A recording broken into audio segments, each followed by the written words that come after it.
Selamat pagi, selamat mengawali hari Senin tanggal 29 Agustus 2022.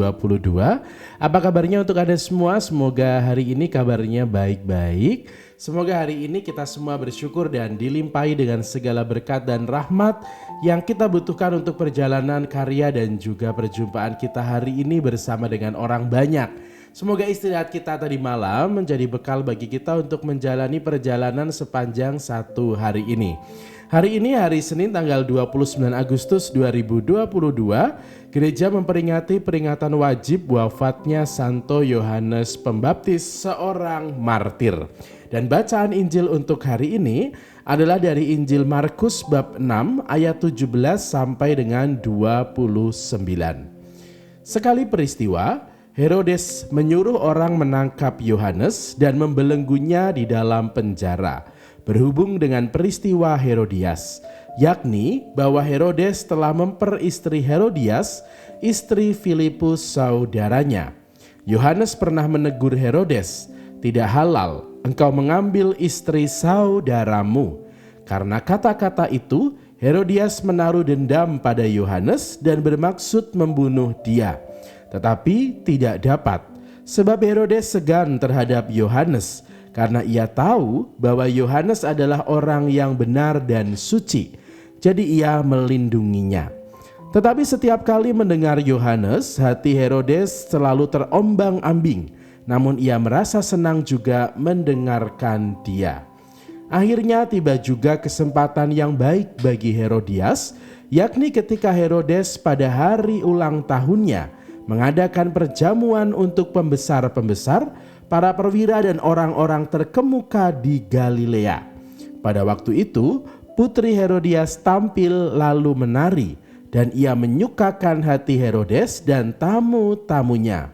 Maka raja berkata kepada gadis itu, "Minta daripadaku apa saja yang kau ingini, maka akan kuberikan kepadamu."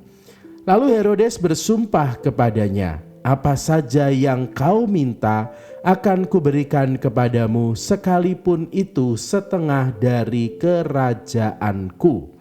Anak itu pergi dan menanyakan kepada ibunya, "Apa yang harus kuminta?" Jawab ibunya, "Kepala Yohanes Pembaptis."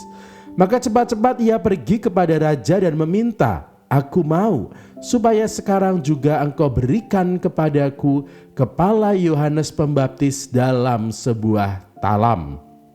Maka sangat sedihlah hati raja, tetapi karena sumpahnya dan karena tamu-tamunya, ia tidak mau menolaknya. Raja segera menyuruh seorang pengawal dengan perintah supaya mengambil kepala Yohanes. Orang itu pergi dan memenggal kepala Yohanes di penjara. Ia membawa kepala itu di sebuah talam dan memberikannya kepada Herodias, dan gadis itu memberikannya pula kepada ibunya. Ketika murid-murid Yohanes mendengar hal itu, mereka datang dan mengambil mayatnya lalu membaringkannya dalam kubur. Demikianlah sabda Tuhan.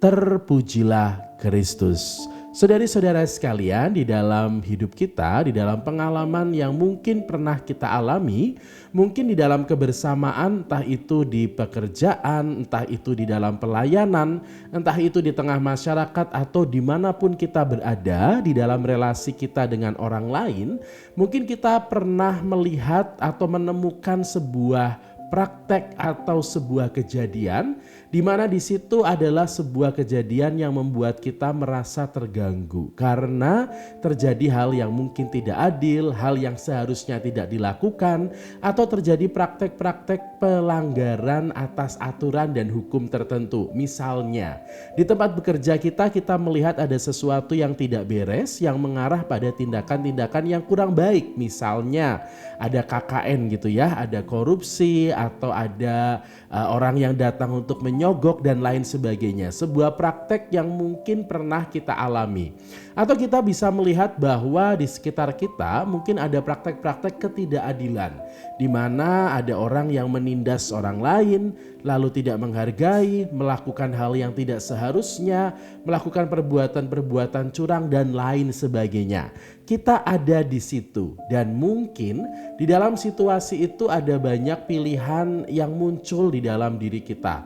Seolah-olah hati kita mengajak kita untuk melakukan sesuatu, untuk meluruskan hal yang tidak baik, untuk menegur dan memperbaiki situasi, mencoba dan berusaha untuk menjadi sinar atau terang di dalam kegelapan di dalam hidup bersama tadi. Tetapi kerap kali kita terhalang dengan satu ketakutan. Takut jangan-jangan apa yang kita buat nanti akan mendatangkan resiko untuk diri kita. Entah itu takut nanti dipecat, karirnya lalu terhambat, atau mungkin ketakutan-ketakutan yang lain. Kita dikucilkan oleh orang lain, lalu mungkin akan menjadi kambing hitam di dalam sebuah kasus dan lain sebagainya. Perasaan takut dan khawatir seolah-olah menghilangkan hati nurani kita. Seolah-olah membuat kita menjadi bisu dan seolah-olah lalu menjadi permisif dengan apa yang kita lihat. Tidak apa-apa gitu ya. Lalu kita seolah-olah menutup mata dan menutup telinga dengan realita negatif yang kita temukan.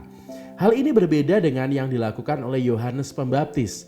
Di saat ia melihat, menemukan sesuatu yang tidak baik di dalam praktek hidup Herodes yang memperistri Herodias saudara atau istri dari saudaranya, lalu dia mencoba untuk melihat ketidakberesan ini dan memberikan masukan. Dia tidak hanya tinggal diam, tidak hanya mencari aman, tidak hanya seolah-olah menutup mata dan menutup telinga, tetapi dia menyuarakan kebenaran.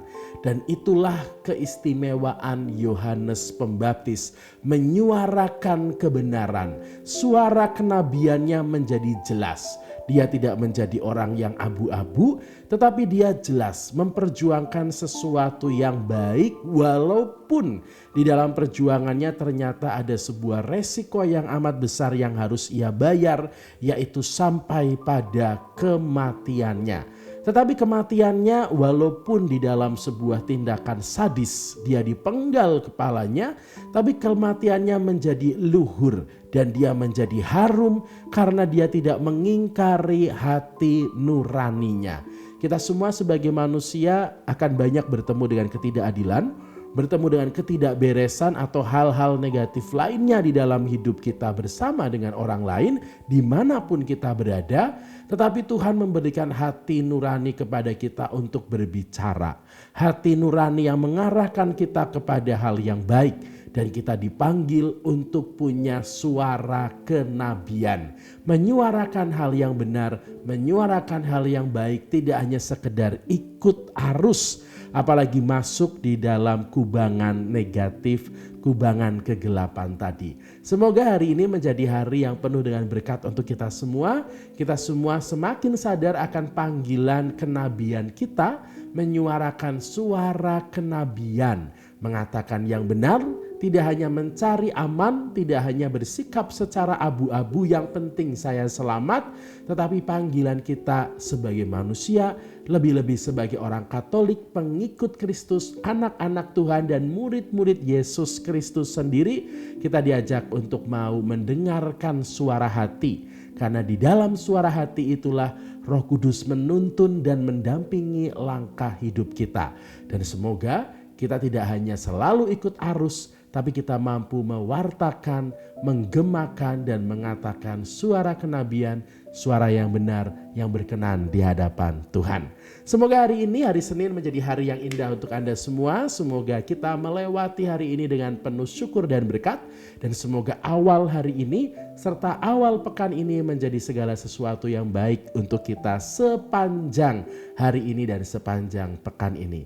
Selamat untuk Anda semua atas berkat dan rahmat yang Tuhan berikan kepada kita semua. Dan semanggi, semangat pagi hari ini.